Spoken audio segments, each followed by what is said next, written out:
ভোর ৫টার সময় উঠে পড়েছি বাড়ি যাওয়ার উদ্দেশ্যে। তো এখানে গাড়িতে উঠে গেছি, আর বাইরে কিন্তু প্রচণ্ড গরম। তো স্টেশনে এসে ট্রেনের অপেক্ষা করছিলাম, ট্রেন রাইট টাইমে ছিল। আর মামাম কিন্তু বেশ মজাই পাচ্ছিল, কেন কি অনেকদিন পর কিন্তু দিয়ানের বাড়ি যাচ্ছি। তো যেহেতু জামাই ষষ্ঠী, তো কিছু করার নেই, মা তো জামাই আদর করতে জামাইকে ডেকেছে, তার জন্য যেতেই হচ্ছে।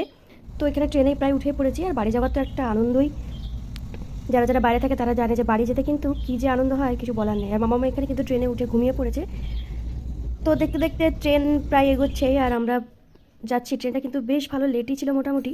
তো বাইরে দেখো কি পরিমাণে রোদ, একটুও কোথাও বৃষ্টিও পড়ছে। তারপরে ম্যাডাম এখানে ঘুম থেকে উঠে পড়েছে, আর যে যার মোবাইল এখানে ব্যস্ত আছে, টাইম পাস করছি আর কি।